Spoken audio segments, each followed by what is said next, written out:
In March, the U.S. Senate voted 69 to 30 to expand and continue funding the Radiation Exposure Compensation Act. The proposed expansion would help cover many other U.S. states and territories, including New Mexico and the people whose families have lived near the Trinity site for generations. That community has been a major catalyst in Senator Ben Ray Lujan's push to extend and expand the act. But it's not up to him or the Senate alone. House leaders have gone back and forth on the measure and had yet to bring the bill responsible for funding the program to a vote as of this recording on Thursday. Meanwhile, the funding being used for RECA right now is scheduled to sunset on Monday. In what might potentially be the final hours of RECA, Senator Lujan had a moment to speak to Source New Mexico reporter Danielle Prokop about the program and tells us why he's fighting for the House to revive RECA. Thank you so much for joining me today, Senator Lujan. It's good to be with you as well, Danielle. Thanks for having me. I want to bring us right into it today. Things are clearly fluid on RECA on Capitol Hill, but the fund is set to expire this week. Can you tell me what's happening? Well, right now, I'm very proud that the United States Senate has passed the amendments to expand RECA not once but twice, with a historic 61 vote, only to be followed with 69 members, Democratic and Republican members, voting to expand RECA. Both those initiatives passed the Senate, while one of those was a standalone bill, and it currently sits in the U.S. House of Representatives. The program is scheduled to expire June 7th, so sometime between June 7th and Monday, June 10th, is when the date sunsets on this particular program. There have been several of us that have been advocating for the use of tools to, one, expand the program by passing the standalone legislation, which would also extend the date. And number two, if the legislation to expand RECA is not brought to the floor before it sunsets, then pass legislation that would expand the program as well. And I'm engaging in more and more conversations. Senator Hawley is engaging in conversations. I've been proud to be working with leaders like Senator Crapo of Idaho, as well as Senator Heinrich of New Mexico as well. And one way or another, we will fight to expand this program or fight to expand it. And if we do this correctly, we'll be able to yield both. Wonderful, thank you. And this brings us right into last week. House Republican leadership flip-flopped on RECA, first saying they would not support yours and Senator Hawley's bill, but then later walked back that vote to extend the current program for 2 years. Can you explain for people who aren't watching this closely why advocates are calling that a victory? Well, number one, I'm concerned of the fact that the House of Representatives has yet to hold a standalone vote on expanding RECA, especially when it received 69 votes in the United States Senate with a strong bipartisan vote, the strongest it's ever had in the United States Senate, number one. Number two, we're seeing momentum every day, and I believe that we would see that same momentum repeated on the House floor if only it was given an opportunity to be voted on. The other concern that many of us had is when the senator from Utah worked to offer some amendments, his amendments would have, number one, left out an expansion with uranium mine workers, which would not have been included, and would have left out most of the country that the Radiation Exposure Compensation Act includes, which is all of New Mexico, including Missouri, and other states as well.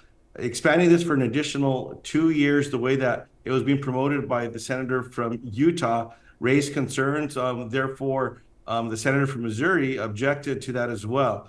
But nonetheless, we are all working, my office included, working with advocates to see what must be done so that we can all work together and work together to be able to protect and expand RECA.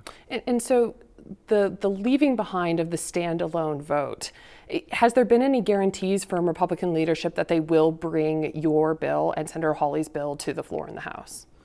Well, I very much appreciate that. While the senator from Kentucky, the Republican leader, Mr. McConnell, voted against the provision when we were fighting to include it in the National Defense Authorization Act, I did see the support from Leader McConnell when this was a standalone bill in the Senate, and we earned his vote as well.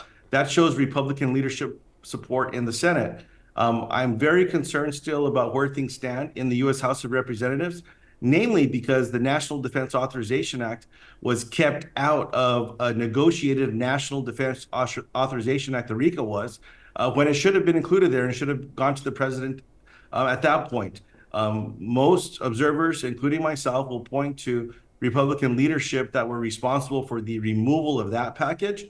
Well, now I'm very proud that we not only have the support of Chuck Schumer, the majority leader in the Senate, Mitch McConnell, the minority leader in the Senate, as well as support from the President of the United States and Joe Biden. But not in the House. I've not seen the support of Speaker Johnson yet. I'm very proud that we do have the support of Hakeem Jeffries, the Democratic leader of the U.S. House of Representatives.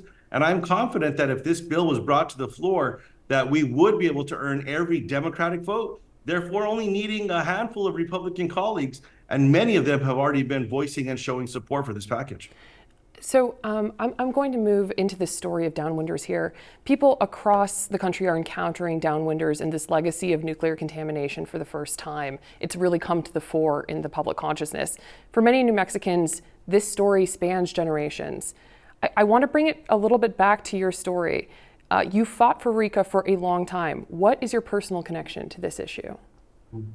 Well, I've had the honor of learning about the injustices and challenges that families have been faced with from families in New Mexico.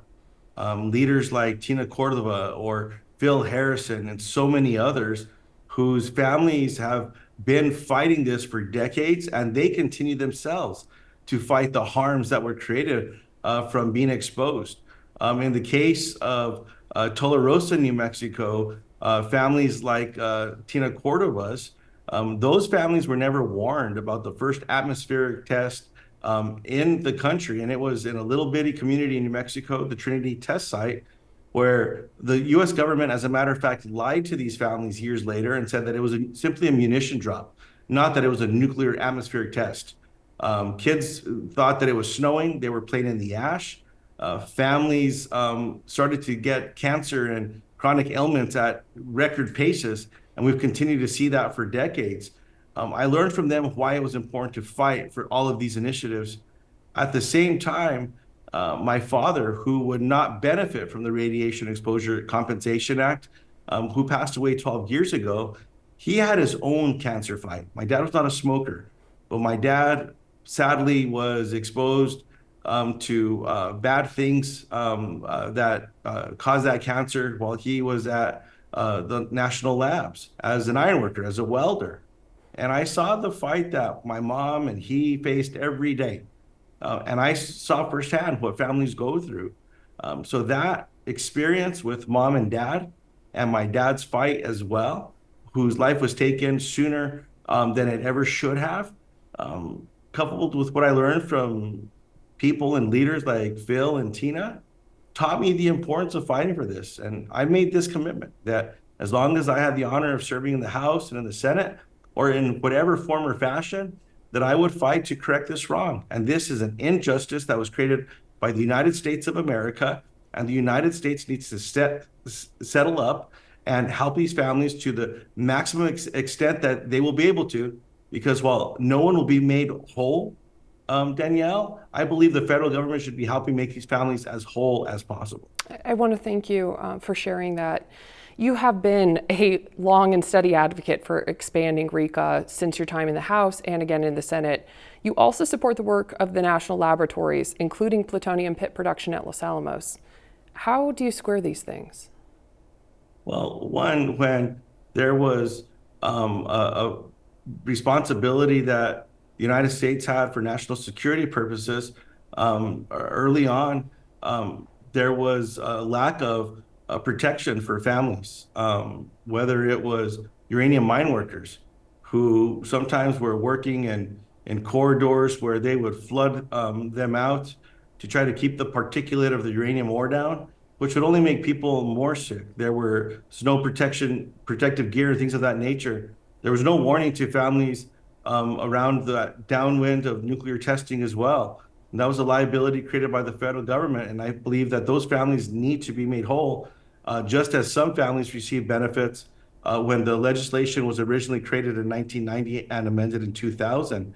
I work every day around Los Alamos National Laboratory to ensure that we have more protections for workers and for families. I fight every day for the protection of a program that the Department of Labor administers to help families there get health care and benefits if they get sick as well. And I raise this every time I get a chance. So the more that we can do to expand the mission at Los Alamos National Laboratory with supercomputing, with work in spaces like climate awareness, biosciences and things of that nature is something that I advocate for, while we also have to fight to expand these protections for RICA.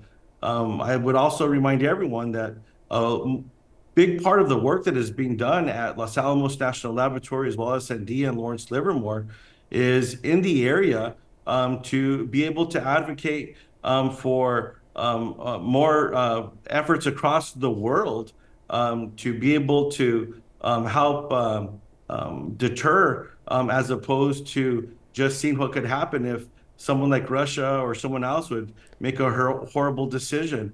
And so I very much appreciate the training that comes out of Los Alamos and the expertise that is shared around the world, and providing protection to those employees and those workers and those families in the same way that we need to bring justice to these families that were exposed to nuclear fallout and downwind of testing. I'm going to bring us back here while we just have a few minutes left, Senator. What can New Mexicans expect if Congress kills RICA? One, I will fight with everything that I have to ensure that RICA does not expire. While the date sunsets this weekend, I've been assured that there's still a little bit of time for us to continue to work to get the program extended, while I and others are working to get the program expanded. If this program sunsets and does not return, families will not be able to apply for new programs that currently qualify, but we'll be able to have a program that still provides support to those that have. That's not good enough for me. So I and others are committed to do everything that we can to ensure that this program is going to be in place for the families that need it most. Okay, thank you so much for joining us today. Thank you.